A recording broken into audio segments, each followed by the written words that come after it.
Hey guys, स्वागत है आपका गिट क्रैश कोर्स के एक नए वीडियो में।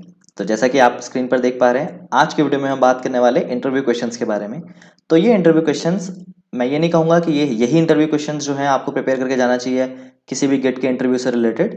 मैं बस इतना कह रहा हूँ कि ये इंटरव्यू क्वेश्चन जो है वो इस कोर्स पे बेस्ड है और ये कोर्स जो है वो क्रैश कोर्स है। इसमें बहुत कुछ ऐसा है जो अभी कवर नहीं हुआ है और आप उसे आगे पढ़ सकते हैं। तो आगे बढ़ते हैं वीडियो में। और हाँ, एक और चीज़, वीडियो में आगे बढ़ने से पहले अगर आपने मेरा चैनल सब्सक्राइब नहीं किया है तो काइंडली उसे सब्सक्राइब करें। तो बढ़ते हैं आगे वीडियो में। तो पहला सवाल हमारे पास आता है, what are the advantages of using a command line. आपने ऑब्जर्व किया होगा कि इस पूरे कोर्स में मैंने कमांड लाइन का इस्तेमाल किया है, बट एट द एंड आते आते हमने गिटहब का इस्तेमाल किया था। ऐसा हमने क्यों किया? तो क्या होता है कि न्यू फीचर्स जो होते हैं वो सबसे पहले कमांड लाइन पे ही अराइव होते हैं और मोस्टली जो भी ऑनलाइन हेल्प होती है हमारी, वो कमांड लाइन ओरिएंटेड ही होती है। तो ये मेन रीजंस हैं इस कोर्स को कमांड लाइन पे बनाने के लिए। अगला सवाल हमारे पास आता है, how to uniquely identify a commit. तो जो भी आप कमिट करते हैं उसे यूनिकली आइडेंटिफाई कैसे करेंगे? तो अगर आपने मेरे स्टार्टिंग के कुछ वीडियोस में ध्यान दिया होगा तो आपको पता चला होगा कि एस एच ए एल्गोरिथम जो होता है, तो S H A one hash के थ्रू हम किसी भी कमिट को यूनिकली आइडेंटिफाई कर सकते हैं। बढ़ते हैं अगले सवाल की तरफ। अगला सवाल है, what's the default branch in any Git repository. तो किसी भी गिट रिपोजिटरी में सबसे जो डिफॉल्ट ब्रांच होती है वो कौन सी होती है? मास्टर होती है या मेन होती है? तो कई लोग इसे मास्टर कह देते हैं, कई लोग इसे मेन कह देते हैं। मेन अब कहने लग गए हैं क्योंकि आपने सुना होगा कि कंट्रोवर्सी हुई थी जिसके थ्रू मास्टर वाला जो कॉन्सेप्ट था वो हटा दिया था। बट अभी तक हम मास्टर ही यूज करते थे, लेकिन कई कई जगह अब मेन भी कहते हैं उसे। तो ये हमारा इसका जवाब हुआ। उसके बाद आते हैं अगले सवाल पे। तो अगला सवाल है कि गिटहब जो होता है कि what are the other Git hosting providers. तो और जो गिट होस्टिंग प्रोवाइडर हैं वो कौन कौन से हैं? हमने जिस पे काम किया है वो है गिटहब। तो उसके अलावा आपका बिटबकेट हो जाता है, एज्योर की अपनी रेपोजिटरीज होती है जिसे एज्योर रेपोज कहते हैं। उसके बाद एडब्ल्यूएस का अपना खुद का रेपोज रखने के लिए होता है और उसको कोड कमिट कहा जाता है। उसके बाद गिटहब के अलावा गिट लैब है। तो ऐसे बहुत सारे हैं हमारे पास जो हम गिट होस्टिंग प्रोवाइडर कह सकते हैं, तो सिर्फ गिटहब नहीं है। बढ़ते हैं अगले सवाल की तरफ। तो अगला सवाल है, is there any difference in Git commands if I use them on Mac और विंडोज। तो इसमें कोई भी फर्क नहीं होता। दोनों कमांड जो हैं अगर आप या तो विंडोज पे चलाएं या फिर मैक पे चलाएं, उससे फर्क नहीं पड़ता है। दोनों में गिट का कॉन्सेप्ट एग्जैक्टली सेम रहता है।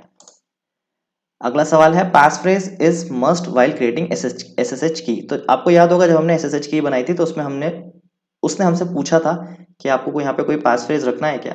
तो हमने पास फ्रेज नहीं रखा था। तो ये जरूरी नहीं है, बट हाँ रिकमेंडेड है। अगर आप करेंगे तो अच्छी बात है, नहीं तो जरूरी नहीं है। बढ़ते हैं अगले सवाल की तरफ। तो अगला सवाल है, what are the commands to use while communicating with remote Git repo. तो रिमोट गिट रेपो का मतलब जो हमारी होस्टिंग पर पड़ी हुई है, जो गिट होस्टिंग पर पड़ी है, तो विच इज गिटहब। तो हमने क्या किया था, सबसे पहले गिट क्लोन किया था जिसमें हमने पूरी रिपोजिटरी को उठा के अपने लोकल में ले आए थे। उसके बाद हमने गिट पुल भी किया था, गिट पुश भी किया है जिसमें हम अपने चेंजेस जो है लोकल से गिटहब रेपो में डालते हैं। फेच भी किया था हमने Git branch hyphen r. Git branch hyphen r में हम रिमोट पे कौन कौन सी रिपोजिटरी है उसे चेक करते हैं। तो ये बहुत बेसिक से एग्जांपल हो गए उसके लिए।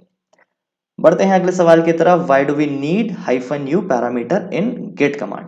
तो हाइफन यू पैरामीटर हम उस वक्त इस्तेमाल करते हैं जब कुछ भी अनट्रैक्ड है और तुम चाहते हो कि उसको ट्रैक कर लिया जाए।